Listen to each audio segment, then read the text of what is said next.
ये पढ़ा लिखा आदमी है, बहुत ही मेहनत किया है। तो 8/73 में 8%, 8/73 सर्वे का नाम था। ये 8% वो आदमी है जिनको तुम झापड़ मार मार के थक जाओगे, लेकिन ये खा खा के नहीं थकेगा। बहुत ही पावरफुल आदमी है। क्या आप ये 8% में है? क्या वो 44% में है? क्या आप वो 22% में है? क्या आप वो 16% में है? क्या आप वो 10% में है? क्या आप ये 8% में है? मैं तो 8% वाला हूं।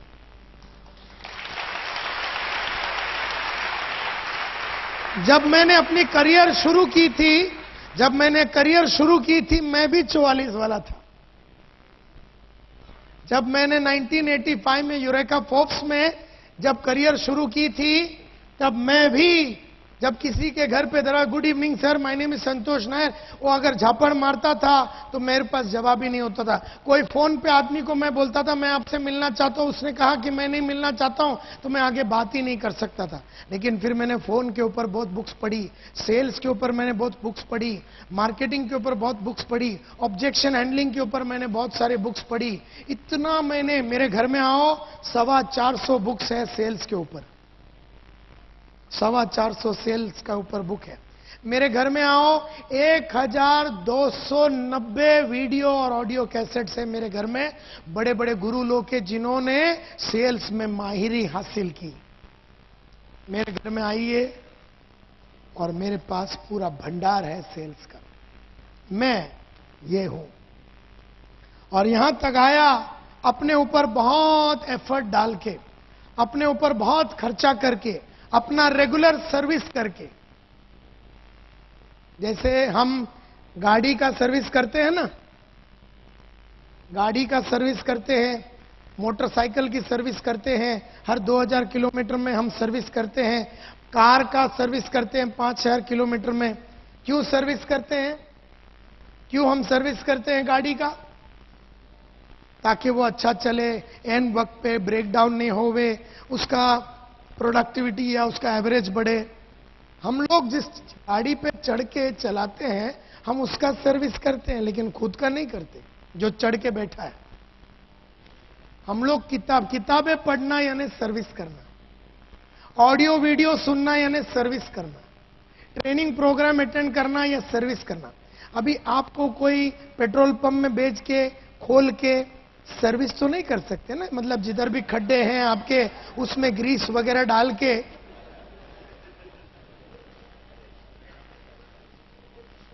तो वो सर्विसिंग नहीं कर सकते हैं, वो तो गाड़ी की होती है। आपका कैसा होता है? Books, audios, videos, seminar, training program, ये आपका सर्विसिंग है। कई लोगों ने ये सर्विसिंग नहीं किया, बोल के वो 44 में है, थोड़ी बहुत सर्विसिंग किया वो 22 में है, जिसने और सर्विसिंग की अपनी वो 16 में है, जिसने और सर्विस की वो 10 में है, जो 24 घंटा सर्विस ही कर रहा है वो 8% है। मैं वो सेल्समैन हूं। और जब तक तुम वो लेवल पे नहीं आओगे, जैसे यहां पर जितने भी लीडर्स हैं, उन्होंने लीडरशिप के ऊपर, मेरा बाहर लीडरशिप के ऊपर कैसेट है, बहुत सारे बुक्स है लीडरशिप के ऊपर। अगर आपने लीडरशिप के ऊपर बुक्स नहीं पढ़ा है, अगर आपने कम्युनिकेशन के ऊपर बुक नहीं पढ़ा है, अच्छी तरीके से अपने ख्याल को कैसे पेश करना है, अपने बदन को कब वापरना है, कहां पर आवाज को उठाना है, कहां गिराना है, कैसे आंखों में देखना है, कैसे लोगों से बात करना है, इसके ऊपर अगर आपने पढ़ाई नहीं की, पब्लिक स्पीकिंग के ऊपर आपने पढ़ाई नहीं की, तो आप खाली चिल्लाते रहेंगे, चिल्लाते रहेंगे। और चिल्लाना मोटिवेशन नहीं होता, डेप्थ चाहिए, पढ़ाई किया हुआ आदमी चाहिए। और पढ़ाई किया हुआ आदमी ये है, इसने बहुत मेहनत की अपने ऊपर। मेरा रिक्वेस्ट आप लोगों से यही है कि अगर जीतना है तो ये कैटेगरी में आइए, ये कैटेगरी।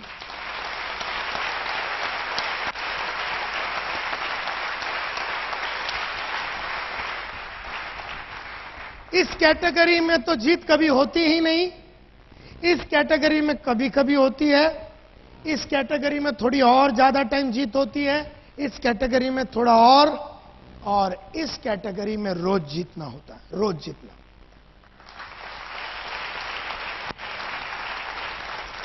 तो 8/73 का 8 तो आपको समझ में आ गया, तो 73 क्या है? 73 क्या है? 8/73 सर्वे में 8% तो आपको समझ में आ गया। ये वो सेल्स के बंदे हैं जिन्होंने अपने आप को इतना मजबूत बनाया है कि किसी भी तरह का आदमी का ऑपोजिशन को और ठुकराहट को ये बहुत ही बढ़िया तरीके से हैंडल कर सकता है। ये तुर्रम खान है, ये AK-47 है, ये लक्ष्मी बम है, ये एकदम तगड़ा आदमी है, इसको हराया नहीं जा सकता। हर दिन बेचता है, हर दिन 1-2 जन को अंदर कर देता है। वो जो 44 वाला ना, महीने भर में 2 को अंदर करता है, मर के वो भी। ये रोज आदमी को अंदर करता है, रोज आदमी को जुड़वाता है। कैपेसिटी है, किसी को भी मिल सकता है, बिंदास है और कोई घबराहट नहीं है इसकी। लेकिन ये ऐसे अपने आप को बना के लिया, ये मां के कोख में बन के आया हुआ आइटम नहीं है, ये बना के लिया है। इसने मार के अपने आप को सर्विस करके बना के लिया। तो 8/73 का 8 तो ये है, तो 73 क्या है? 73 क्या है? 73 क्या है? कोई बता सकता है? बोलिए, गेसवर्क कीजिए, 73 क्या होगा? 8/73 में 8 तो ये हो गया, 73 क्या है? हाँ जी, 73 सेल आउट ऑफ 100। अच्छा, ओके, ये 73 क्या है? 73 फेलियर्स। 73 क्या है? क्या है 73? यस मैडम,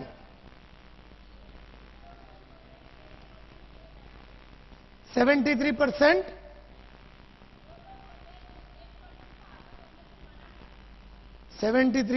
वो लोग होते हैं जो 8% को आगे बढ़ने से मना करते हैं।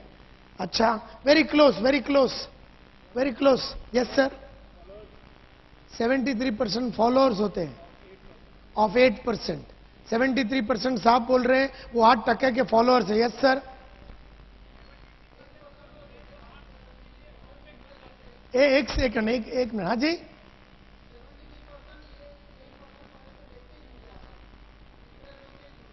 %73 वो लोग हैं जो ये 8% को देके इतने इंप्रेस हो जाते हैं कि वैसे ही जुड़ जाते हैं।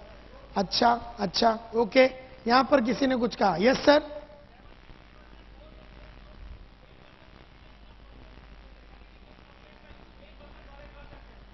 अच्छा। माय डियर फ्रेंड्स, लाइफ का सबसे बड़ा सीक्रेट आज समझ लो। 73% of all genuine customers only buy or allow you to see them after raising a minimum of 4 objections or rejection. यानी खरीदने वाला, जुड़ने वाला, हमारे धंधे में 2 चीज हो सकते हैं, या तो खरीदेगा और फिर खरीद के जुड़ेगा। खरीदने वाला और जुड़ने वाला, खरीदने के पहले और जुड़ने के पहले 4 झापड़ जरूर मारेगा। असली खरीदने वाला आदमी, असली जुड़ने वाला आदमी जुड़ने के पहले और खरीदने के पहले बेचने वाले को बराबर 4 कस के मारता है, और जब बढ़िया जवाब मिलता है चारों का तो वो जुड़ता है।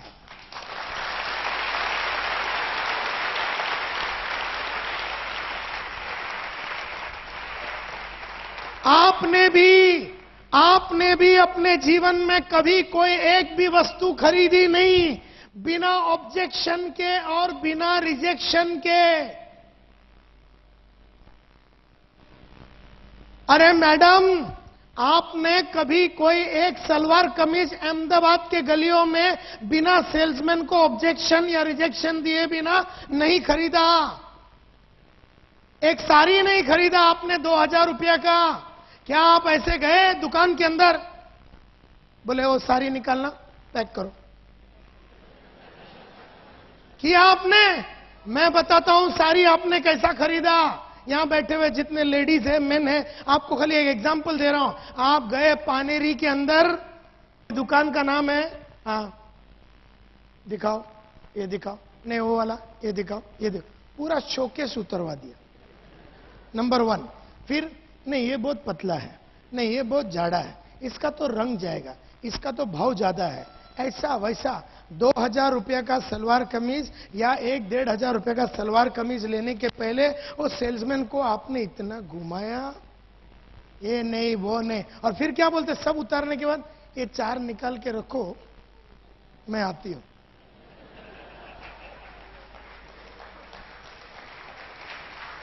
नंबर 1,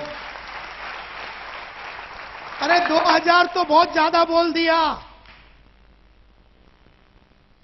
1 डजन केला खरीदने के पहले आपने वो पंडित तक को छोड़ा नहीं। मैं बताता हूं कितना रुपया इसका, तो वो बोला 20 रुपया। 20 रुपया?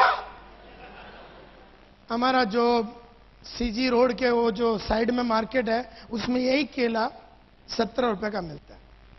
वो पंडित बोलता है नहीं मैडम बहुत बाजार गर्म है, ये है वो। अच्छा नहीं ठीक है, देखो बोलो लास्ट में कितने का देगा?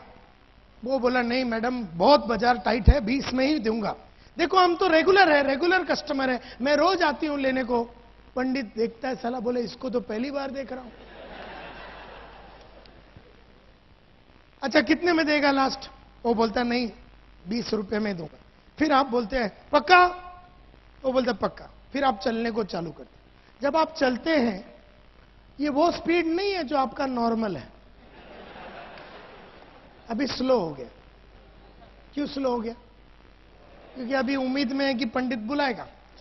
हम में से कई बेशरम लोग, पंडित ने नहीं बुलाया तो हम लोग जाएंगे, बुलाया? बोले नहीं बुलाया। अगर बुलाया होता तो कितने में देता?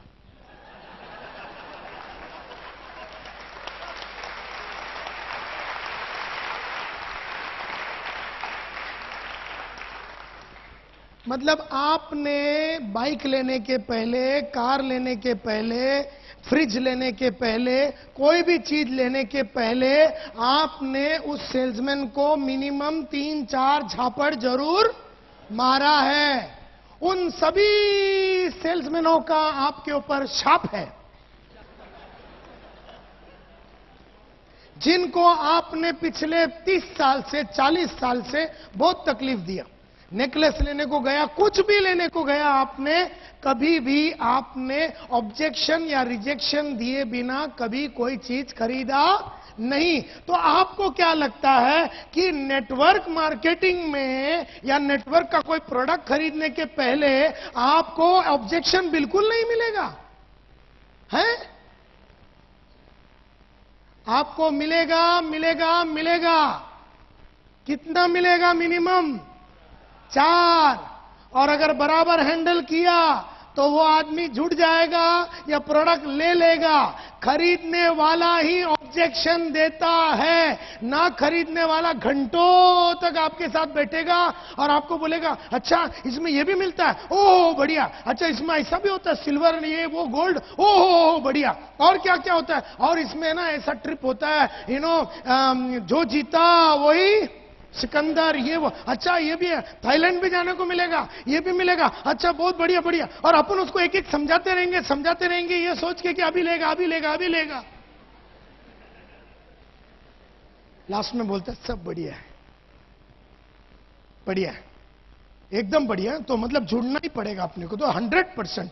तो कल परसों चेक मैं दे देता हूं। ऐसा आदमी तुमको उसके बाद उसकी लाश तक नहीं मिलेगी।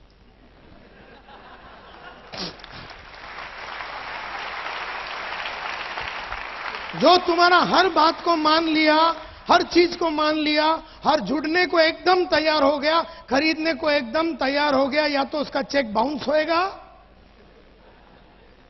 अच्छा तुम तो डीडी लेते हो तो सवाल नहीं उठता, अगर चेक लेते हो तो उसका चेक बाउंस होएगा। जो आदमी एकदम फटाफट सब एग्री करता है वो प्रोस्पेक्ट नहीं है बॉस। जो तुम्हारे को तकलीफ देता है, 1 2 3 झापड़ मारता है, वो देख रहा है कि तुम कितने कमिटेड हो, जानकार हो, कितने गहरे हो। आप में से कोई भी इंसान ने कभी भी कोई चीज बिना रिजेक्शन या ऑब्जेक्शन का कभी खरीदा ही नहीं, कभी नहीं खरीदा। जैसे आपको समझो एक फ्रिज लेने का, सैमसंग का फ्रिज लेने का, 40 लीटर मतलब 440 लीटर का सैमसंग का रेफ्रिजरेटर अगर आपको लेना है, फ्रिज लेना है, तो मैं बताता हूं आप कैसे जाते हैं। पहले तो आप दुकान में जाते हैं, तो वहां पर वीडियोकॉन पड़ा हुआ है, बीपीएल है, एलजी है, और यहां पर आए तो सैमसंग का पूरा रेंज पड़ा हुआ है। आप आ गए वो सामने, तो सामने एक पीछे पीछे आपका एक आ गया वो सेल्समैन। अब वो सेल्समैन जो है 8% वाला है समझो, वो आ गया पीछे पीछे, बोले मैडम क्या चाहिए, सर क्या चाहिए आपको। आप बोलते मेरे को सैमसंग का 440 लीटर का मेरे को रेफ्रिजरेटर लेना है। तो बोलता बढ़िया, देखिए ये सामने जो है वो 440 है, ये 440 लीटर का। तो अभी आप अपना चालू करेंगे। कोटा कितना है आपका? कितना झापड़ का कोटा है? 4। अभी देखो आप डांस चालू करोगे। सुना है तुम्हारा जो सैमसंग है उसका सर्विस बहुत खराब है। तुम्हारा बाप ने भी कभी सुना नहीं, लेकिन तुमने छोड़ दिया। अभी प्रॉब्लम किसका है? सेल्समैन का। तुम्हारे को कुछ नहीं, तुमने एक सुरी छोड़ दिया और बोला हमने सुना है। तुमने कभी सुना ही नहीं, हमने सुना है तुम्हारा सर्विस बहुत खराब है। अब ये जो 8% वाला सेल्समैन है, ये बहुत ही तगड़ा सेल्समैन है, इसने तुम जैसे बहुतों को खेला है। बोलता है देखिए मैडम, आप यही चाहते हैं ना आपको कभी कोई तकलीफ नहीं हो आपके सर्विस में, तो मुझे खुशी है बताते पिछले 4 साल से सैमसंग को इंडिया का नंबर 1 कंज्यूमर सेटिस्फैक्शन में अवार्ड मिला है। अवार्ड मिला 4 साल से कि हम सबसे बढ़िया सर्विस देते हैं। और आपको बिल्कुल चिंता करने की जरूरत नहीं, क्योंकि अभी अहमदाबाद में हमने मोबाइल सर्विस उतार दिया, जिसका मतलब है कि मारुति वैन 4 घंटे के अंदर, आपने फोन किया तो 4 घंटे के अंदर हमने सर्विस नहीं दिया तो सर्विस फ्री। तो आप बोलते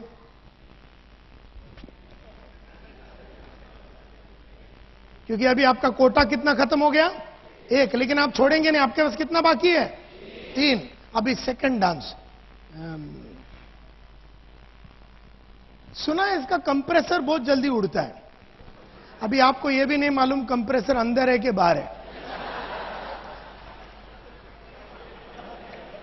एक प्रॉब्लम किसका है?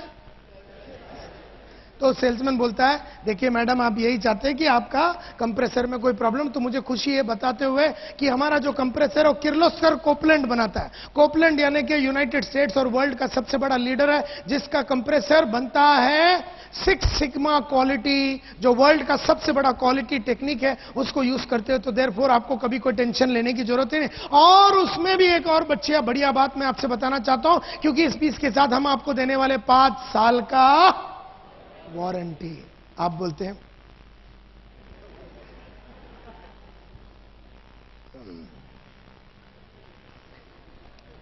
कितने का है? कितने का है? तो बोलता है 42,500।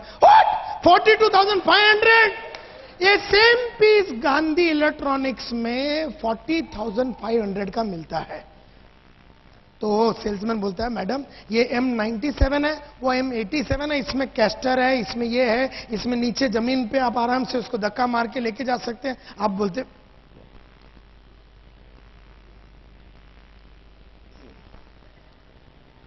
अभी आपका कोटा एकदम खत्म सा हो गया, तो अभी क्या बोलने का? तो अभी आप क्या करेंगे? उधर एक व्हाइट कलर का फ्रिज पड़ा हुआ है, ब्लू कलर का है, रेड कलर का। आप बोलेंगे क्रीम नहीं, क्रीम क्रीम।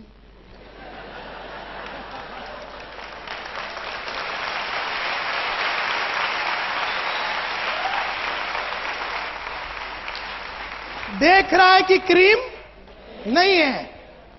क्रीम नहीं, क्रीम मतलब वो 4 का कोटा होता है।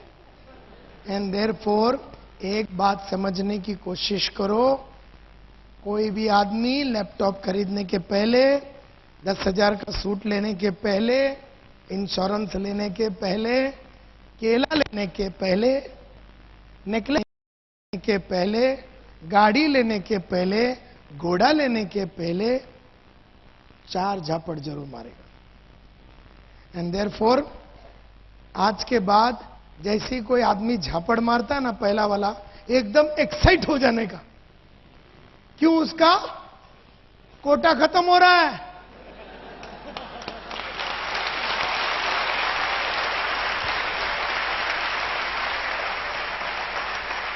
वो बोलता है मेरे को, बोलता है आपका प्रेजेंटेशन तो बहुत बढ़िया हुआ, टैगोर हॉल में आपका बढ़िया प्रेजेंटेशन हुआ, लेकिन आई एम नॉट इंटरेस्टेड। तो इसने कोटा का पहला वाला फेंका, एक्साइट हो जाओ, बढ़िया सा जवाब दो, और दूसरा वाला देगा और भी खुश हो जा। सेकंड दिया तो एकदम पागल हो जाने का, थर्ड दिया तो साले को लपक के चुम्मा लगा डालने का।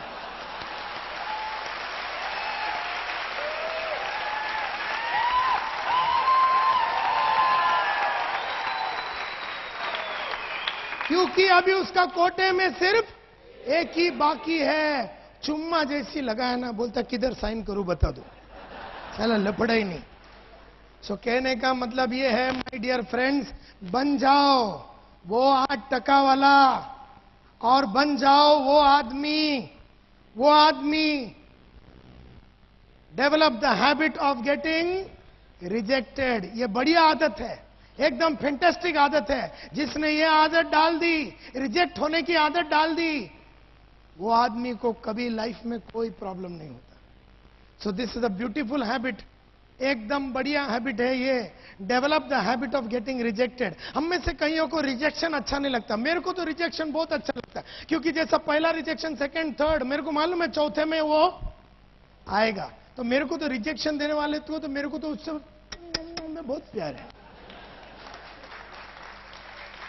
जो रिजेक्शन नहीं देता ना, जो सब मेरी बात मान लेता है, मेरे को जरा उस पर डाउट रहता है। वो खरीदेगा नहीं, वो खाली एम पण चाहिए, एम चाहिए, थाईलैंड पण, बैंकॉक एम सिल्वर पण, गोल्ड, ओ वेरी नाइस, एम करवानो, एंड लिस्ट बनो, ओ वेरी गुड। मारो तो जुड़वानो है, इसका बाप भी जुड़ेगा नहीं साला कभी।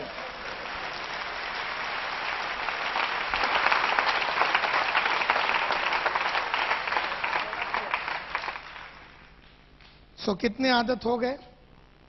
2। एक तो पहला प्रोस्पेक्टिंग हैबिट, दूसरा हैबिट था कॉलिंग या इनवाइटिंग हैबिट। तो जब भी किसको इनवाइट करते हो ना, तो बस उसी को ढूंढना जो तुम्हें रिजेक्ट कर रहा है और 4 दे रहा है। 4-5 देगा फिर ले लेता, लेकिन तब तक अपन खड़ा रहना चाहिए। वो 1 दिया तो तू भागना नहीं। हम में से कई लोग ना मेंटली पहले वाले में गिव अप कर देते हैं, और 40 मिनट उसके साथ खड़े रहेंगे, लेकिन हमने मन में सोच लिया ये जुड़ने वाला नहीं है। मैं तो 40 मिनट खड़ा हूं तो 41 मिनट तक चक्कर चलाते रहूंगा जुड़ने के लिए। अब तीसरा हैबिट, उसका नाम थोड़ा अंदर चला गया, सेलिंग हैबिट। सेलिंग हैबिट में मैं सिर्फ इतना बताना चाहता हूं कि नेटवर्क मार्केटिंग में जब किसी को बेचने को जाते हो, आपकी बेचने की चाहत उसकी ना खरीदने की चाहत से ज्यादा होना चाहिए।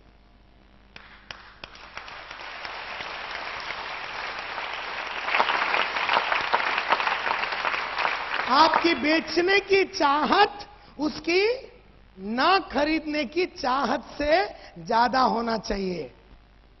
क्योंकि जब आप बेचने को जाओगे तो आपको वो बहुत सारे रीजन देगा कि अभी क्यों नहीं जुड़ेगा, अभी क्यों नहीं खरीदेगा। आप अगर वो 5 रीजन देता है तो आप उसको 6 रीजन दीजिए कि क्यों जुड़ना है और क्यों अभी खरीदना है। तो आपकी बेचने की चाहत उसकी ना खरीदने की चाहत से ज्यादा होना चाहिए। अगर आपने ये आदत नहीं डाली जानबूझ के, अगर ये आदत नहीं डाली, कौन सी आदत?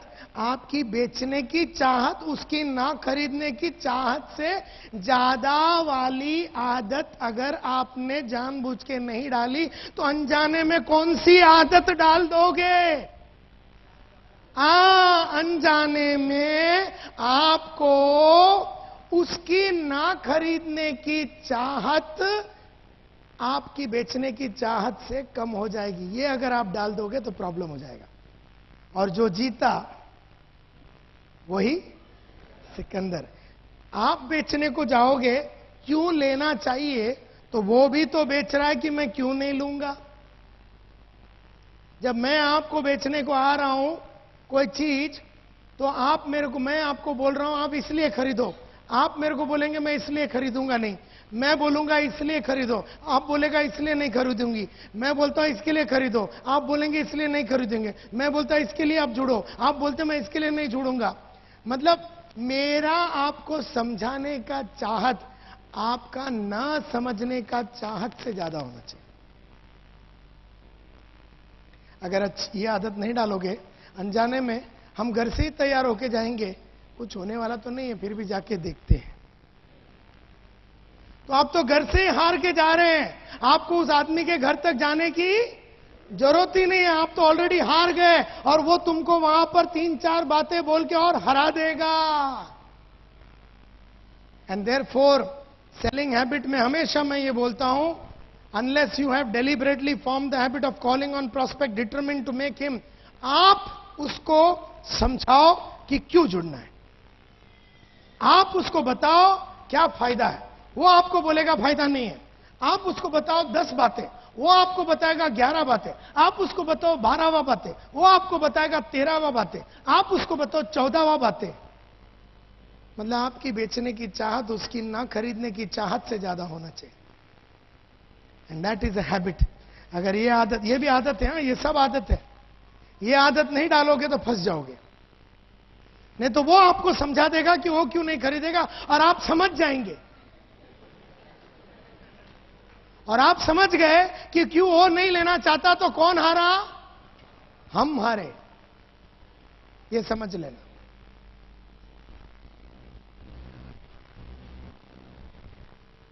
और वर्किंग हैबिट्स का मतलब यह है, इसमें ज्यादा टेंशन नहीं लेने का। वर्किंग हैबिट का मतलब है, अगर पहली 3 हैबिट्स को अच्छी तरीके से पाल लोगे, अगर पहली 3 हैबिट्स को अच्छी तरीके से पाल लोगे, अगर पहली 3 हैबिट्स कौन से हैबिट,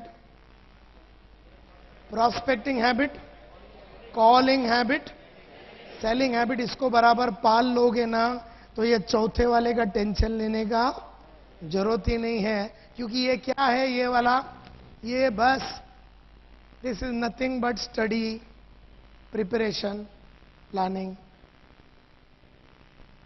जो आदमी का पहला वाला 3 आदत अच्छा है ना, वो बहुत बढ़िया स्टडी करेगा, बढ़िया प्लानिंग करेगा।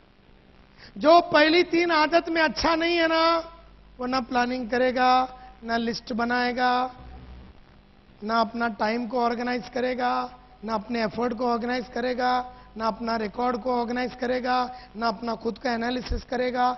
ये जो चौथा हैबिट है ना, ये आपको टेंशन लेने की जरूरत ही नहीं। पहला 3 हैबिट आ गया ना, ये ऑटोमेटिक जुड़ जाता है आपके साथ।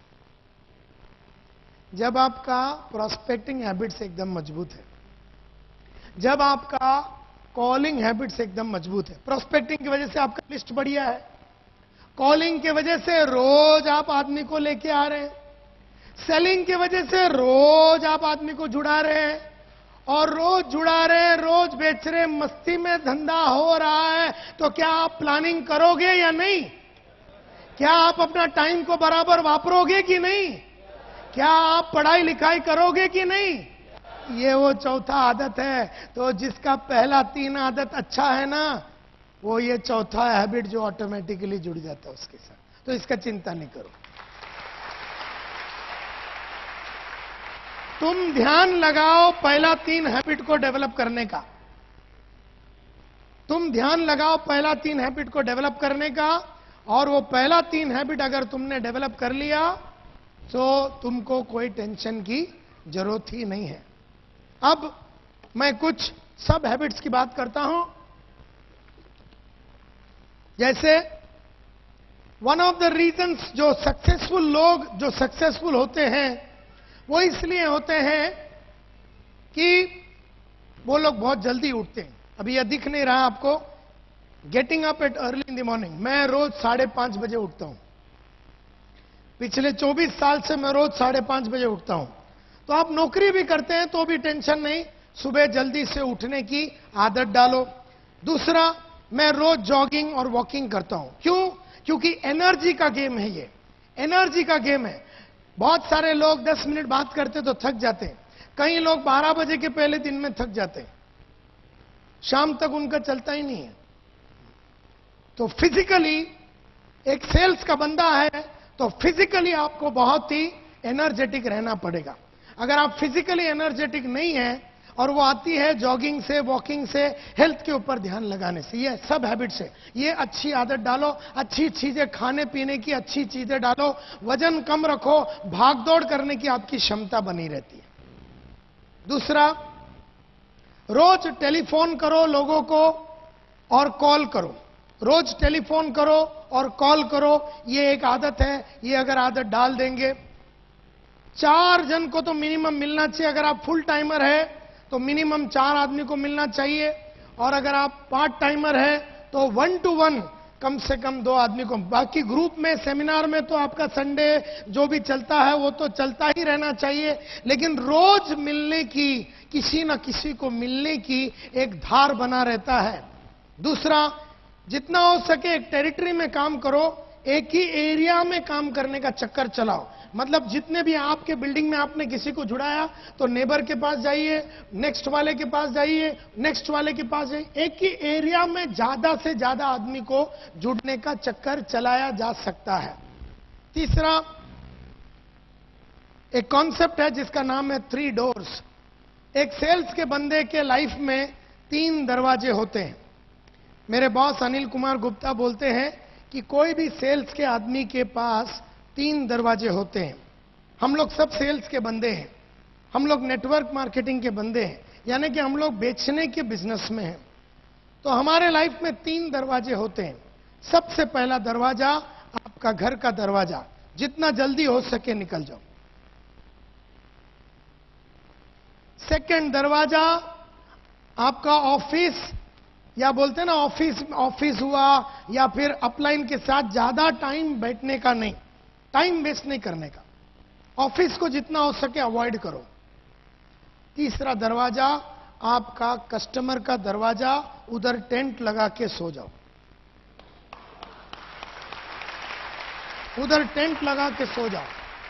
3 दरवाजे हैं और मैंने ये तीनों दरवाजे पे जिंदगी बनाया है। सबसे पहला दरवाजा आपका घर का दरवाजा, जितना जल्दी हो सके निकल जाओ। क्यों?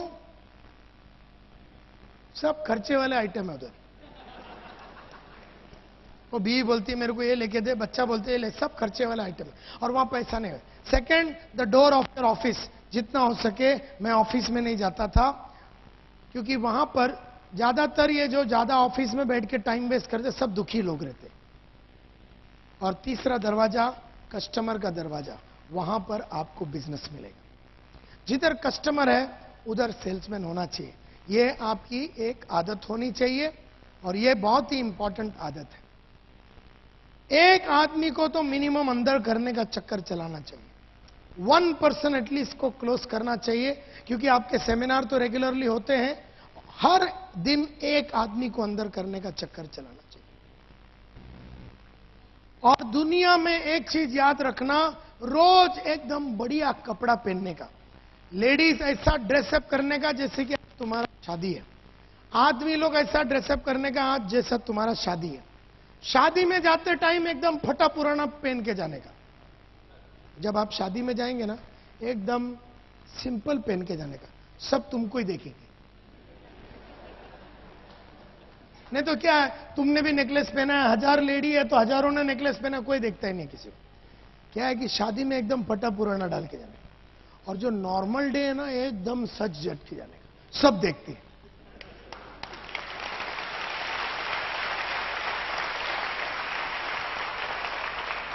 सब देखते हैं, सब तो मेरा ये फॉर्मूला रहा है, जब भी मैं बिजनेस में जाता हूं I am very well dressed. जब मैं शादी विधि पे जाता हूं एकदम सिंपल। तो बिजनेस में भी लोग अपने को ही देखते हैं, शादी में भी अपने को ही लोग देखते हैं। ये गेम है।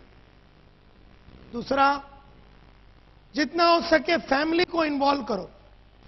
जितना हो सके फैमिली को इन्वॉल्व करो, हस्बैंड वाइफ, अगर बड़े ग्रोन अप बच्चे इन्वॉल्व करो, क्योंकि ये बिजनेस में फैमिली का सपोर्ट बहुत ही इंपॉर्टेंट होता है।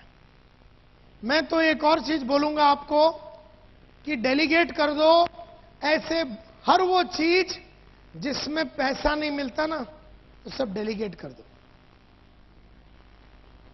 सब डेलीगेट कर दो, दूसरे से कराओ। जैसे मैं ना अपना गाड़ी चलाता हूं, ना मैं ऑफिस में चेकबुक साइन करता हूं, ना कोई चीज खरीदता हूं, ना घर में कोई रिपेयर वर्क ये वो, मैं कोई नॉन रेवेन्यू जनरेटिंग काम नहीं करता। नॉन रेवेन्यू जनरेटिंग काम, मैं सिर्फ रेवेन्यू जनरेशन काम करता हूं। यानी मैं आपके सामने खड़ा हूं तो भी पैसा मिल रहा है। मेरे पहले लोग आ गए, सब सेट हो गया। मेरे 3-4 असिस्टेंट घूम रहे इधर, उन्होंने माइक सेट कर दिया, वो मेरे पहले आए, उन्होंने स्क्रीन सेट किया, मेरा लैपटॉप मेरे से पहला आया, पानी मेरे से पहला आया, माइक मेरे से पहला आया, सब सेट हो गया। मैं ऐसा कोई काम नहीं करता हूं जिसमें रोकड़ा नहीं आता।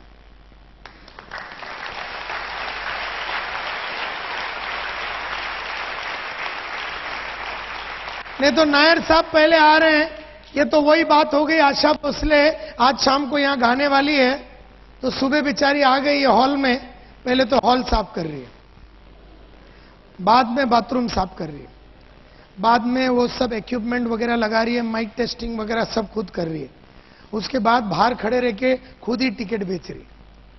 शाम को कौन मेरा बाप गाएगा? शाम को लेट लेट के गाएगी वो, फिर एकदम।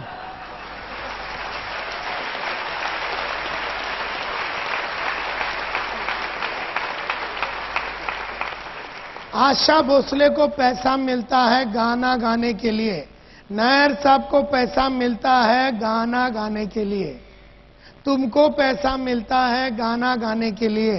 गाना अच्छा गाओ, दुनिया भर का फालतू चीजें करके थक न जाओ।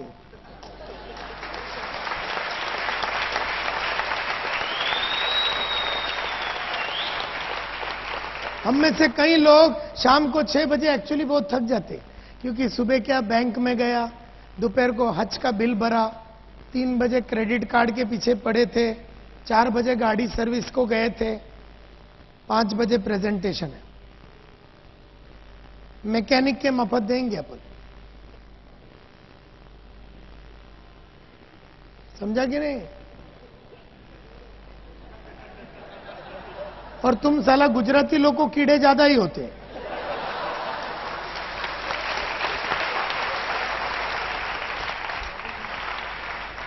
मैं ऐसा कोई काम नहीं करता हूं जिसमें रोकड़ा नहीं आता। अब ये वीडियो वाले, ये जो वीडियो वाले हैं हमारा, आपने मेरे से कभी बात किया ये वीडियो शूटिंग करने का? मैं तो आपका नाम तक नहीं जानता हूं। किसने मेरे कंपनी से बात किया आपसे? मैं नहीं जानता हूं। मेरा टिकट किसने बुक किया? आनंद ठाकर। क्या मेरा इधर आने का पूरा सिलसिले में मैंने कभी तुम्हारे से बात किया कि मैं कौन से फ्लाइट में आऊंगा, कौन से फ्लाइट में जाऊंगा, कौन से होटल में रहूंगा, मेरे को कौन उठाने को आएगा, कौन मेरे को सुलाने को आएगा? मैंने कभी बात किया तुमसे? मेरे को तो तुमने डायरेक्ट इधर ही देखा कि नहीं?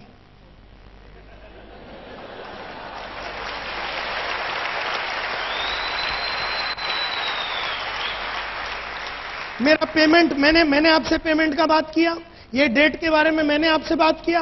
मैं तो खाली रोकड़ा।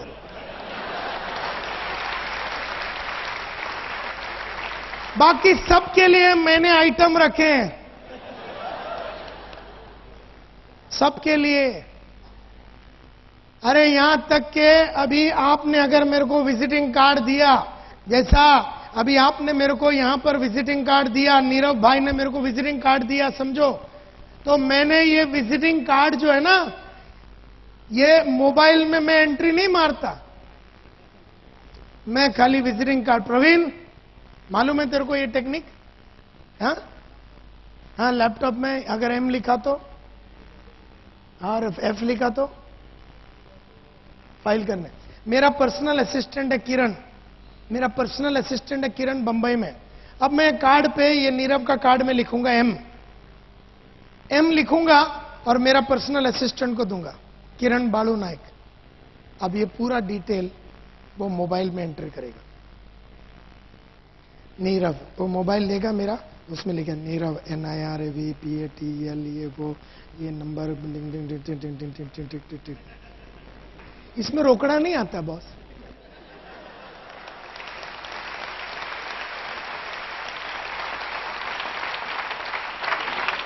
ना मैं डिजिटल में एंट्री मारता हूं, ना मोबाइल में एंट्री मारता हूं, ना गाड़ी सर्विस को लेके जाता हूं, ना घर का पेंटिंग, ना ऑफिस का पेंटिंग, ना कुछ भी नहीं करता मैं। मेरा बस चले तो मैं नंगा होके खड़ा हो जाऊं, कोई मेरे को नहला के देवे तो 2000 उसको भी दूं।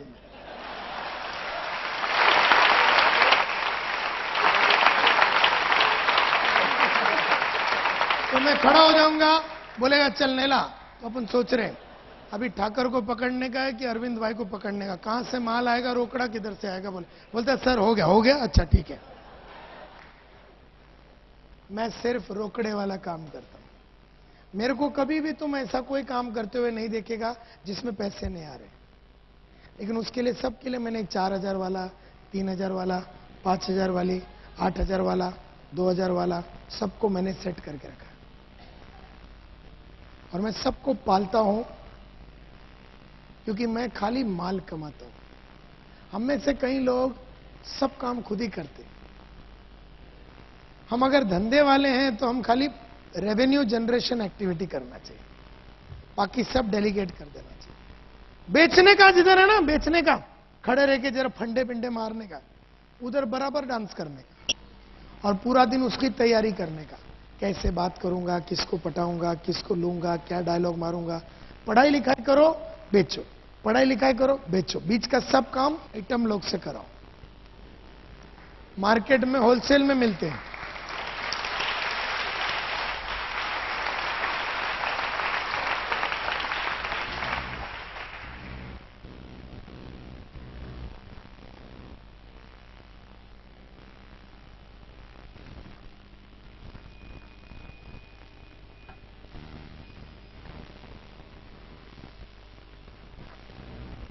सो मेनी ट्रेनिंग प्रोग्राम्स हुए हैं आपके लाइफ में, बहुत सारे ट्रेनिंग प्रोग्राम हुए, सो मेनी ट्रेनिंग प्रोग्राम्स, बहुत सारे सेमिनार्स हुए, बहुत सारे मोटिवेशनल पेप टॉक हुए। कभी अरविंद खड़ा हो गया, तो कभी आनंद खड़ा हो गया, तो कभी नीरव खड़ा हो गया। बड़े बड़े नेटवर्कर को दिल्ली बिल्ली इधर उधर से सब जगह से बुलाया और हर टाइम हम लोग यहां पर आए और ये सब ट्रेनिंग प्रोग्राम, सेमिनार वगैरह अटेंड किया। और हर ट्रेनिंग प्रोग्राम के बाद हमने मन में सोचा, साला अभी तो सुधर जाऊंगा, अभी तो बस सर, आनंद साहब लिख लो। ये महीने से आपने बराबर मेरे को आज समझाया कि पिछले 3 महीने से मैंने काम नहीं किया, लेकिन आपका आज का जो टॉक था ना आनंद भाई, हिला डाला। बस ये महीने से 10-10 आदमी को मैं जोड़ने वाला है। आप लिखो।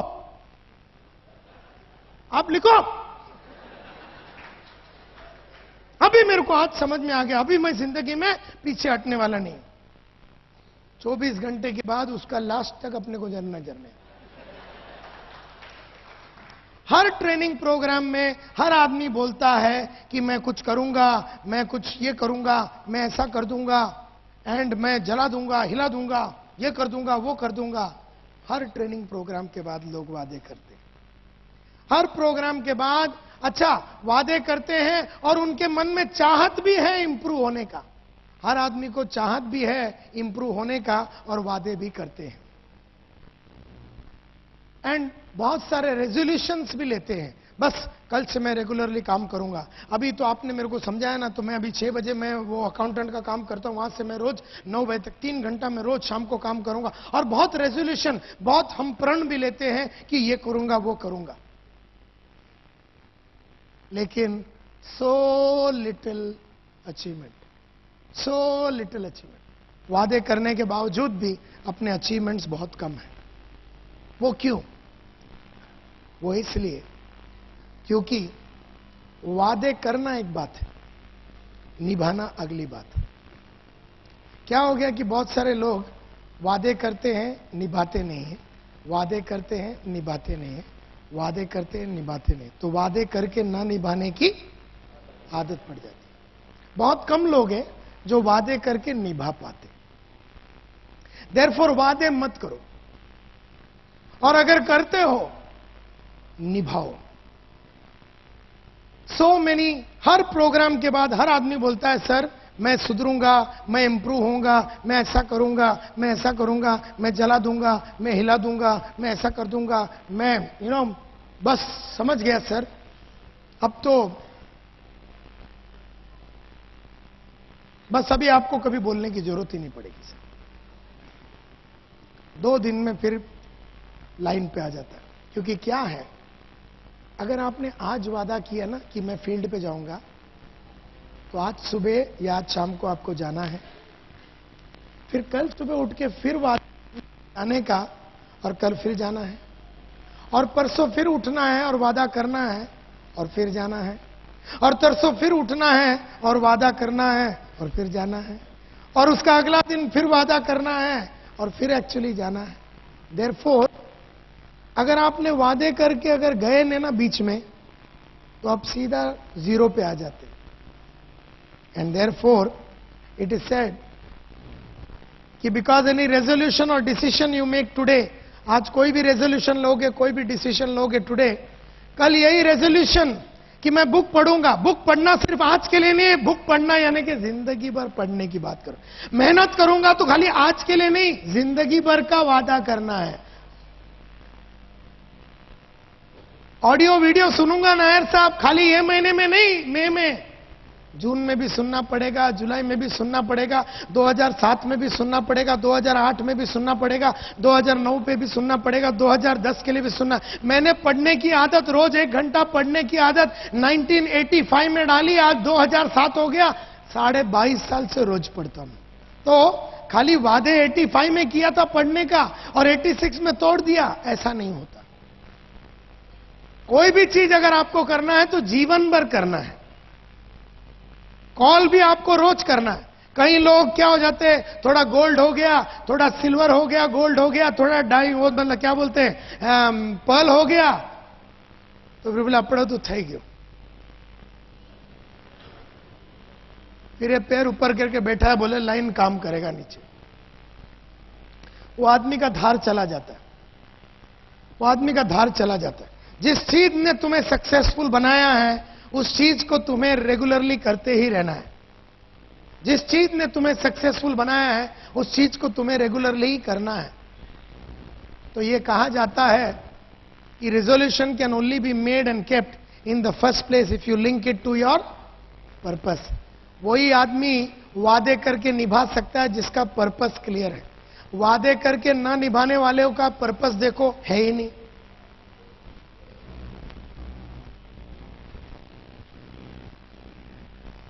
Purpose must B big.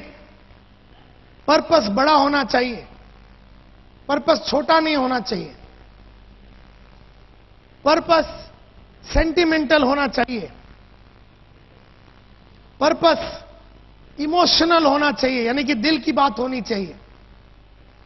Purpose must be continuous, purpose continuous होना चाहिए। एक के बाद एक, एक के बाद एक, एक के बाद एक, एक के बाद एक, एक के बाद एक, एक के बाद एक, एक के बाद लाइन से ऐसा 5 साल में कम से कम 30 पर्पस लाइन से लगे हुए। ऐसा पर्पस होना चाहिए। यह नहीं कि अपने कोई घर लेने का, 2 बेडरूम हॉल किचन लेने का, एक पर्पस। और क्या हो जाता है, बहुत मेहनत करके नेटवर्क में बहुत मेहनत करके बहुत एफर्ट डाल के इधर उधर भाग भाग के एक घर ले लिया। घर ले लिया तो इसका जूस निकल गया, इसका वारंटी खत्म हो गया, क्योंकि इसके पास अगला क्या करने का कुछ मालूम ही नहीं है, और फिर ये रडार से निकल जाता है। सो पर्पस मस्ट बी कंटिन्यूस। जैसे जब मैं सेल्समैन था तो मैंने बोला मेरा अगला पर्पस है कि मैं बनूंगा ग्रुप लीडर। जब मैं ग्रुप लीडर बना, मैंने अगला पर्पस रखा कि मैं सेल्स सुपरवाइजर बनूंगा। तब मैंने अगला पर्पस रखा कि मैं ब्रांच मैनेजर बनूंगा। फिर मैंने अगला पर्पस रखा कि मैं डेप्यूटी डीएसएम बनूंगा। फिर मैंने अगला पर्पस रखा कि मैं डीएसएम बनूंगा। फिर मैंने अगला पर्पस रखा कि मैं आरएसएम में डीएसएम सीनियर डीएसएम बनूंगा। फिर मैं अगला पर्पस रखा कि मैं रीजनल मैनेजर बनूंगा। फिर मैं अगला पर्पस रखा कि मैं डीजीएम बनूंगा, डीजीएम। फिर मैंने अगला पर्पस रखा कि मैं जीएम बनूंगा। फिर अगला पर्पस था मेरा वाइस प्रेसिडेंट बनने का। फिर अगला पर्पस था मेरा डायरेक्टर बनने का। और फिर मैंने बोला कि एक बार 1988-89 की बात है, तब मैंने पर्पस रखा कि मैं मेरी बड़ी बहन का शादी कराऊंगा और इसके लिए मेरे को इतना लाख रुपए का जरूरत है। भागा भागा भागा, बहुत सारे एफर्ट डाला और बड़ी बहन का शादी करा। उसके साथ साथ मैंने लाइन से पर्पस लिख के रखा था कि अब मेरे को छोटी बहन का शादी करा। छोटी बहन के लिए इतना पैसा लगेगा, उसके लिए भागा भागा भागा, बहुत सारे फायर एक्सटिंग्विशर और बहुत सारे वैक्यूम क्लीनर बेचे और उसका शादी करा। फिर एक पर्पस रखा कि मैं एक ट्रेनिंग कंपनी चालू करूंगा और ये तारीख को चालू कर। फिर उसको मैंने चालू किया। फिर मैंने बोला कि 1992 में मैं कार लूंगा, फिएट गाड़ी, तो वो पर्पस रखा। बराबर वो पर्पस रखने के बाद मैं उसके पीछे भागा। अगला पर्पस रखा मैंने मारुति 800। 1996 में अगला पर्पस रखा कि मैं मारुति एस्टीम लूंगा 14 सितंबर को। अगला पर्पस रखा कि मैं सोनाटा लूंगा, ये दोनों गाड़ी रखूंगा, ये सोचा। और उसके बाद मैंने बोला मर्सिडीज बेंज लूंगा 29 सितंबर को। अगला पर्पस है कि तीनों गाड़ी को रखना है। और फिर मैंने 1998 में, मैं जब अपने फादर के साथ रहता था, तो मैंने एक 2 बेडरूम हॉल किचन 26.5 लाख में लिया। जो दिन मैंने वो गाड़ी खरीदा, मतलब घर लिया, मैंने अपनी बीवी को बोला अगला पर्पस क्या है? उसने बोला मेरे को 15 लाख रुपया दे दे और मैं घड़ी बढ़िया सा इसको घर को बनाऊंगा। 26.5 लाख का घर लिया और 15 लाख रुपया ऊपर से कमाना था। भागा भागा भागा, वो 15 लाख रुपया कमाया, उसका बढ़िया सा रिनोवेशन किया और वो घर के अंदर मैं 8 दिसंबर सन 2000 को घुस गया। जब मेरा वो किया, मेरा अगला पर्पस था कि मैं मेरा बापू का घर खरीदूंगा। बात ऐसा हुआ माय डियर फ्रेंड्स कि सन 2000 में एक दिन मैं घर पहुंचा तो बोला डैडी ने बुलाया। डैडी मेरा बाजू, हम लोग साथ में रहते थे। फिर हमने वो साथ बड़ा वाला घर लिया तो डैडी बोला मैं यही बिल्डिंग में रहता हूं। मैं बोला ठीक है, कोई बात नहीं, उधर से भी आ सकते हैं, इधर से भी आ सकते हैं, दिल करता था इधर रहते तो उधर रहते। मैं बोला कोई प्रॉब्लम। एक दिन मैं घर गया डैडी को मिलने को, बड़ा मूड उनका बड़ा डाउन था। मैं बोला क्या बात है? बोला नहीं कुछ नहीं। मैंने बोलो? बोलते यार घर बेचने का ये। बोले ये घर जिसमें फादर 40 साल से रह रहे थे और दिल का टुकड़ा था, बढ़िया सा गार्डन था। मैं बोला ये घर क्यों बेचना आपको? बोलता है मैंने लाइफ में कभी ये दोनों बेटियों के लिए कुछ नहीं किया। तेरे लिए तो मैंने कुछ भी नहीं किया, बेटियों के लिए भी कुछ नहीं किया, बड़ी वाली और छोटी वाली। सोचता हूं क्योंकि पिछले 1985 से मैंने पूरा मतलब ठेका लिया घर को चलाने का और इतना बढ़िया तरीके से जिंदगी, फादर मदर सबका जितना उधार बिदार सब चुका बिका के लाइफ को एकदम हसीन और एकदम फास्ट ट्रैक पे डाल दिया। ऐसे में फादर को ऐसा लगा कि मुझे कुछ बेटियों के लिए करना चाहिए। मैंने आपको ये घर बेचना और बेटियों को देना, ऐसा उनको कोई वादा किया है कि आपने? क्योंकि शादी तो मैंने करा था 10-10 साल पहले, तो आपने उनको कोई वादा? बोले नहीं नहीं नहीं, मेरा दिल कर रहा है। बोला अच्छा, आपको ये घर बेचने का, पैसे बेटियों को देना है। बोला ठीक है, मेरे को 2 दिन दो। 2 दिन मैंने सोचा और मैं गया। बोला ठीक है, आप ये बताओ ये घर कितने में बेचने का? बोलता 10 लाख में।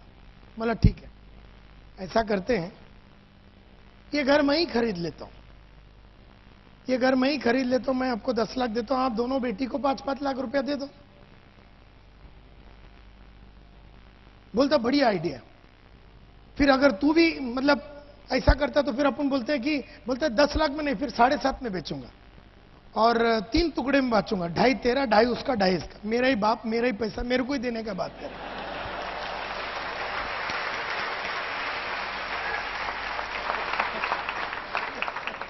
मैं बोला ठीक है, तो 7.5 में आप मेरे को बेचो, तो यानी कि 2.5 लाख मेरे को बड़ी और छोटी को देना है, बराबर? बोले ठीक है। और मैंने थोड़े दिन में काम करके पैसे कमा के 10-15 दिन में मैंने पैसे कमाए और फादर को जाके मैंने 5 लाख दिया, जो उन्होंने बड़ी बहन को दे दिया और छोटी बहन को दे दिया। घर अभी भी उनके नाम पे है। अगर कल मेरा बापू बोलता है ना मेरे को ये घर बेचने का, मैं फिर खरीदेगा और फिर उनके नाम पे रखेगा। और परसों अगर उसको वापिस बेचने का, मैं फिर अपने बाप के लिए इतना नहीं किया तो साला अपन लोग घूम के क्या फायदा।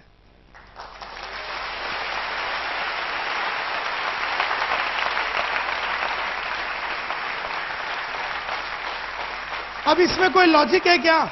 इसमें कोई लॉजिक है? अपना ही बाप का घर बार बार खरीदता है, उसको पैसे देते हैं और उसी के नाम पे रखते हैं अपन घर, इसमें कोई लॉजिक है? लेकिन पर्पस में थोड़ी ना कोई लॉजिक होता है। अरे दिल की बात है, दिल की बात है। थोड़े दिन पहले मैं ऐसे टाइम्स ऑफ इंडिया पढ़ रहा था, तो मेरी बीवी बाजू में आ गई, मेरे को बोलती है, मेरे को एक हुंडा एसेंट खरीद के देता है क्या? वो तो ऐसी बात करी जैसे अपन चाय पीते हैं ना। मतलब 4 बजे चलेंगे शाम। बोले किधर? मतलब गाड़ी खरीदना। और किधर?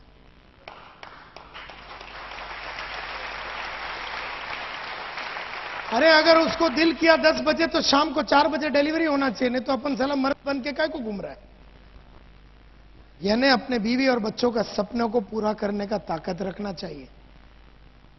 फिर मैंने बोला अभी मैं एक ऑफिस खरीदूंगा।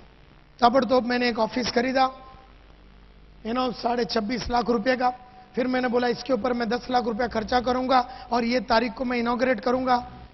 फिर मैंने अभी मैंने एक ऑफिस का, मैंने बहुत टाइम पहले सोचा था कि ये तारीख को 30 मई के पहले, मैं 30 मई को मैं अपना एक नया ऑफिस खरीदूंगा। काफी दिन पहले ही मैंने वो ऑफिस 60 लाख रुपए में खरीद लिया, अभी रिनोवेशन चालू है। फिर मैंने बोला कि मैं खुद तो वर्ल्ड में पूरा ट्रैवल किया है, लेकिन अभी वर्ल्ड में सबको लेके घूमने, वो सब तारीख तय हो गया है। और उसके बाद मैं जब एक जमाने में मेरा इंश्योरेंस सिर्फ 25,000 रुपए का था, 1997 में मैंने पर्पस रखा कि 4 करोड़ रुपए के लिए मैं अपने आप को इंश्योर करूंगा। तो आने वाला 4 साल में भागा और वो अभी मेरा 4 करोड़ रुपए का इंश्योरेंस है। फिर मैंने बोला 5 लाख रुपए मुझे दिन में कमाना है एक दिन। फिर मैं भागा, वो पर्पस पूरा किया। फिर मेरे को रिटायरमेंट के दिन 5 करोड़ रुपया कैश में चाहिए, और वो कैश का बंदोबस्त करने के लिए मैं हर महीना 1 लाख रुपया सिस्टमैटिक इन्वेस्टमेंट प्लान में डालता हूं। अगले साल से 2 लाख रुपया डालूंगा, उसके अगले साल से हर महीना 3 लाख, उसके अगले साल से 4 लाख, उसके अगले साल से हर महीने में 5 लाख रुपया मैं डालूंगा। इस तरह से 1.8 करोड़ पूरा कैलकुलेशन किया हुआ है। फिर मैंने रहेजा क्लासिक क्लब में 3 लाख रुपया देके मेंबरशिप लिया, ये मेरा अगला पर्पस था। उसके बाद अभी मेरे को ये नेशनल कंपनी बनाना है, अपनी कंपनी को पूरी इंडिया में सब जगह पे फैलाना है, और फिर उसके बाद इसको इंटरनेशनल कंपनी करना है, ये अगला पर्पस है। उसके बाद मुझे एक फार्म हाउस लेना है। उसके बाद मेरे को स्मार्ट सेल्समैन क्लब बोल के एक सेल्समैन लोग के लिए क्लब चालू करना है। उसके बाद अभी मैंने एक 4 बेडरूम हॉल किचन खरीदा, ये मैंने बाद में लिखा। और उसके बाद इस तरह से पर्पस एक के बाद एक के बाद एक के बाद एक के बाद एक के बाद एक के बाद ऐसा लाइन से। और अगर आप देखेंगे 97 में बहुत कुछ हुआ, 98 में बहुत कुछ हुआ, 99 में बहुत कुछ किया, 2000 में बहुत कुछ, 2001, 2003, हर साल में कुछ ना कुछ बड़ा हो रहा है। एक ऑफिस आ रहा है, घर आ रहा है, कार आ रहा है, ये आ रहा है, वो आ रहा है। रुका नहीं, थका नहीं, ठहरा नहीं, बिल्कुल बैठा ही नहीं। You see my dear friend, the things I give to my father, my mother, जो चीजें मैं अपने मां बाप को देता, मेरे फादर ने मन में सोचा मैं विदिन 1 आवर डिलीवरी कर देता हूं। 1 आवर। बोले यार मेरे को ये चाहिए।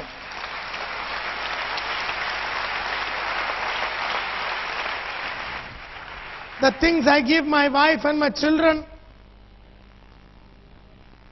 मेरे थोड़े दिन पहले बच्चे ने बोला पप्पा मैंने नैनीताल नहीं देखा। मैंने अगला फोन उठाया, मैंने कृष्णा एडवेंचर्स, प्रयाग जोशी बोल के जो ट्रैवल एजेंट है, मतलब प्रयाग, और मैंने कैलेंडर निकाला कब, मेरे पास 10 दिन है। मैंने बोला ये 10 दिन चलेंगे? बोले हाँ चलो नैनीताल। बुकिंग हो गया, एयरलाइन बिरलाइन होटल बिटल सब सेट कर दिया। The things that I do to my wife, my children, the things I give my sisters, friends, colleagues. Purpose must be smart and not visionary. Purpose smart होना चाहिए, SMART, S specific, M measurable, A attainable, R realistic, T time bound. इन्हें मेरे को घर लेना है, 1400 square feet का घर लेना है, CG रोड में लेना है, 14 जनवरी 2008 3 बजे दोपहर को लेना है। क्या ये स्पेसिफिक है? यस और नो? क्या इसको मेजर किया जा सकता है? क्या ये टाइम बाउंड है? हां, तो पर्पस वैसा होना चाहिए। पर्पस विजनरी नहीं होना चाहिए। जैसे सर घर लेना है, कब लेगा तू घर? कब लेना है सर? कब लेते हैं सर? जरा सेट हो जावे ना, लेते हैं। कब? 2-3 साल में लेते हैं। 2 या 3 साल सर, 3 साल में। 3 साल में कभी लेंगे? हम लेते हैं सर 2009 में ले लेंगे घर। 2009 में कब? दिसंबर, क्योंकि उसके आगे कोई महीना ही नहीं है। दिसंबर में लेंगे। तारीख 31, क्योंकि 41 तो है नहीं तो साला 41 तू पकड़, 41 पकड़ लेता है, क्योंकि 31 है तो बोल के उसको पकड़ा। तो अभी लिख दे। अभी लिख कैसे देंगे सर? सो बहुत जन का ना जो पर्पस है वो खाली विजन में होता है, ख्यालों में होता है, मन में होता है, लिखा हुआ कुछ भी नहीं। लॉजिकली देखा जाएगा तो जैसी जिंदगी चल रही है वैसे जिंदगी को चलाया देना जाना चाहिए। लॉजिकली देखा जाएगा तो पैसे कमाने की जरूरत नहीं है। लॉजिकली देखा जाएगा तो कुछ बड़ा बनने की भी जरूरत नहीं है। लॉजिकली देखा जाए तो सिल्वर भी रह जावे 50 साल तो कोई फर्क नहीं पड़ने वाला। लॉजिकली देखा जाएगा तो डायमंड बनने की जरूरत ही नहीं है। लॉजिक में कोई मस्ती नहीं है बॉस। लॉजिकली देखा जाएगा तो मैं आज भी एक न्यूज़पेपर वेंडर रह सकता था। Purpose must not be logical. Purpose logical नहीं होना चाहिए, क्योंकि there is no inspiration in logic. Logic में कोई इंस्पिरेशन नहीं है, because there is no courage in logic. Logic में कोई करेज नहीं, अपने काबिलियत का एक्सप्लॉइटेशन नहीं होता। लॉजिक में देर इज नो हैप्पीनेस। क्या लॉजिक है अपने बाप को घर को बार बार खरीदने? क्या लॉजिक है अपनी बीवी ने 10 बजे बोला तो 4 बजे डिलीवर? क्या लॉजिक है अपने बच्चे ने बोला नैनीताल जाना तो ठग करके अपने? लॉजिकली देखा जाएगा तो ये सब पॉसिबल भी नहीं है, ये सब करने की जरूरत नहीं। लॉजिकली देखा जाए तो हीरो होंडा में तुम्हारा अंतिम संस्कार हो सकता है। लॉजिकली देखा जाएगा तो अगला गाड़ी लेने की कोई जरूरत नहीं। लेकिन फिर लॉजिक में अपने ताकत का इस्तेमाल भी तो नहीं होता है, अपने में कैपेसिटी है इसका मालूमात भी तो नहीं होता। सिर्फ लॉजिक में सेटिस्फैक्शन होता है। There is only satisfaction in logic. मेरे को एक ही लॉजिक समझ में आया है लाइफ में। मैं लास्ट में इतना ही बोल के कंक्लूड करना चाहता हूं कि मेरे को एक ही लॉजिक समझ में आया। The only logic that I have understood is that the more I do for my wife, the more I do for my sister, the more I do for my father, the more I do for my mother, the more I do for my staff, the more I do for my business partner, the more I do for my upline, the more I do for all of them, the more I do for myself. जितना मैं औरों के लिए करता हूं उसमें तो अपना हो ही जाता।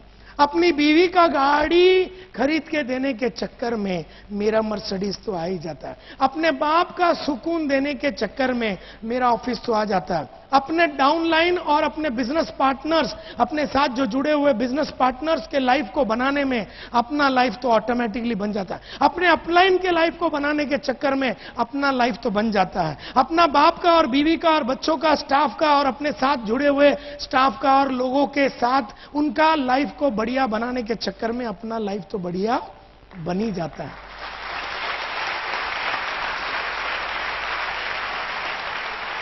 मेरे को यही लॉजिक समझ में आया है।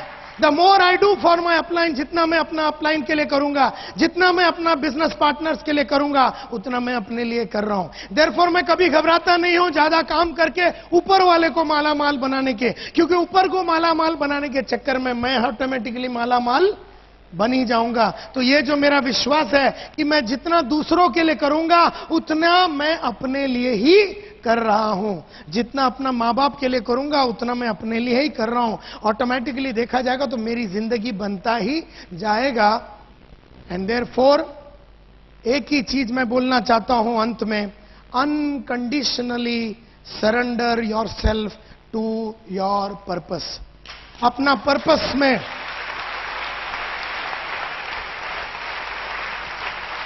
अनकंडीशनली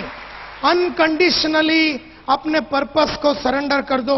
जो भी आपका पर्पस है, अगर आपका पर्पस है डायमंड बनना, अगर आपका पर्पस है कि आपके नीचे वाला 2 आदमी को रूबी बनाना, अगर आपका पर्पस है कि 3 आदमी अपने नीचे जो भी है उसको एमरल्ड बनाना, अगर आपका पर्पस है एक बंगला खरीदना, अगर आपका पर्पस है कि औरों का जिंदगी बनाना, जो भी आपका पर्पस है, घर लेना, गाड़ी लेना, ट्रिप पे जाना, जो भी आपका पर्पस है, अनकंडीशनली आपको अपने आप को सरेंडर करना है। कोई कंडीशन नहीं डालना। अपना पर्पस को अचीव करने के लिए कोई कंडीशन नहीं डालना। ये नहीं बोलना अगर अच्छे आदमी मिल गए तो मैं डायमंड बनूंगा, अगर मेरे को सबका साथ मिल गया तो डायमंड बनूंगा, अगर बीच में टीम न टूटा तो मैं डायमंड बनूंगा, अगर मेरा बीवी का शादी बीच में नहीं हुआ तो मैं डायमंड बनूंगा, ये वो जिंग जाए। तो बीच में ये नहीं बोलना ये हुआ तो मैं ये करूंगा, ये हो गया फिर मेरा तबियत ठीक रहेगा तो मैं डायमंड बनूंगा, फिर मेरे बच्चे बड़े होंगे तो फिर मैं डायमंड बनूंगा। तू साला कुत्ता कुछ कर नहीं सकेगा।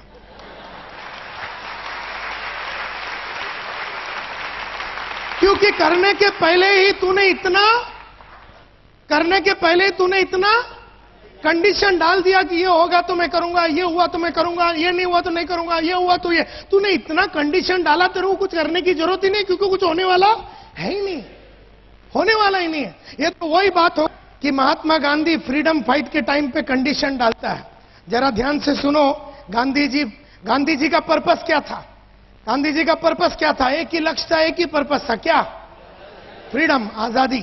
गांधी जी का पर्पस था आजादी। उस पर्पस और गांधी के बीच में कोई लफड़ा नहीं चाहिए। लेकिन जस्ट इमेजिन करो, गांधी जी फ्रीडम के लिए फाइट करने के लिए तैयार हो गए और बोलते हैं देखो मैं फ्रीडम के लिए फाइट करूंगा, सैटरडे संडे फाइट नहीं करूंगा, और शाम को 6 बजे के बाद फाइट नहीं करूंगा क्योंकि अपना सेटिंग है कस्तूरबा के साथ।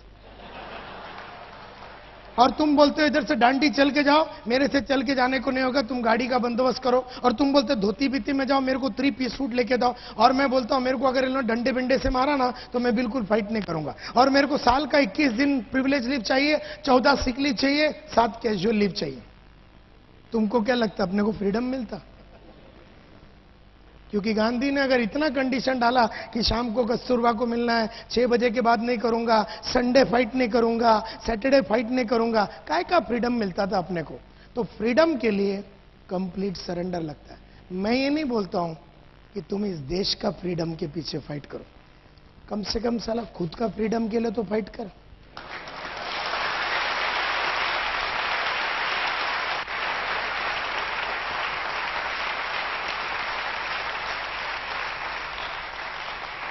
गांधी गधा आदमी था, उसने दूसरे का फाइट किया। मैं बोलता हूं तू तो अक्ल वाला है ना, तू देश के लिए लड़ मत, तू देश का फ्रीडम के लिए, तू अपना फाइनेंशियल फ्रीडम के लिए तो लड़, तू अपना फ्यूचर फ्रीडम के लिए तो लड़, तू अपना बिजनेस फ्रीडम के लिए तो लड़, तेरे बच्चे अच्छे जगह पे जाके पढ़ाई करे वो फ्रीडम के लिए तो लड़, तेरी बीवी को सबसे बढ़िया चीजें लेके दे सके, तुम्हारी हस्बैंड को तुम बढ़िया चीजें ले, वो फ्रीडम। कम से कम सली एक बीवी को तो पाल बराबर।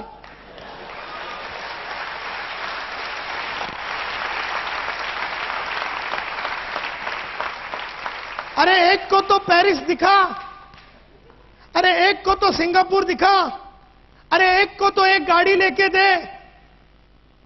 अपने बच्चों के लिए तो कर, औरों का तू छोड़ दे, अभी टेंशन मत ले, कम से कम अपना फ्रीडम के तो लड़। सो अनकंडीशनली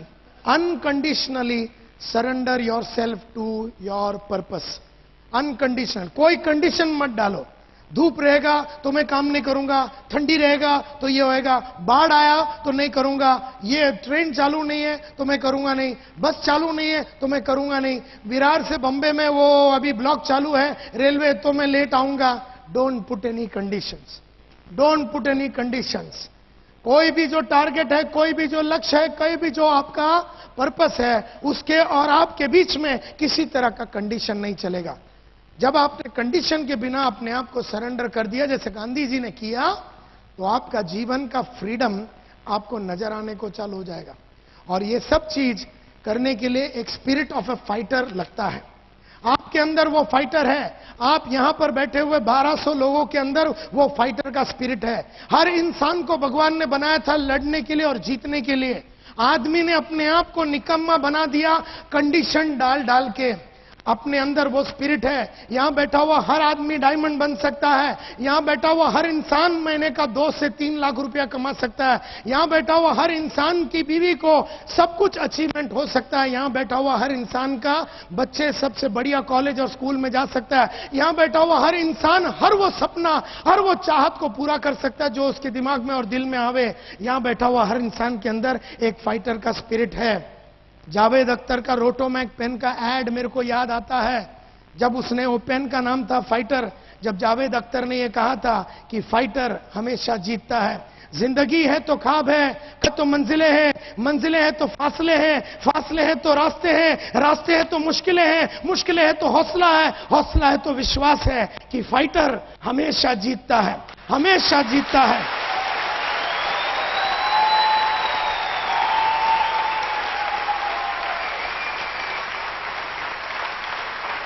न कभी थकना तुम, न कभी थकना तुम, न कभी रुकना तुम, न कभी ठहरना तुम।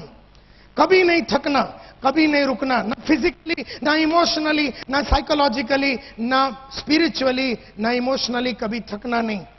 अपने आप के अंदर इस तरह का जुनून और आग भरो, क्योंकि आग कभी ऊपर के तरफ ही जलती है। कभी आग को देखा है नीचे की तरफ जलते हुए? कुछ भी डालो वो ऊपर ही जाती है। उसमें केरोसिन डालो तो ऊपर जाती है। अपने आप को ऐसा बना दो कि अपना अंदर जितना नॉलेज हो सके भर डालो, जितनी अच्छी काबिलियतें हो वे भर डालो, जितनी अच्छी अच्छी आदतें सब भर डालो। जितनी अच्छी चीजें भरोगे वैसा आप आग में तकते रहोगे। और आग ही आग में जब आदमी तकता है और जब तब के वो बड़ा इंसान बनता है, तभी वो एक रोल मॉडल बनता है। उसको देख के दूसरे उसके माफत बनने की चाहत को पैदा करता है। आपको मिलने के बाद लोगों के मन में इस तरह का विश्वास आना है कि मुझे इस इंसान के माफत बनना है, और आप लोग सब कर सकते हैं, ऐसा मेरा 100% विश्वास है। Thank you very much.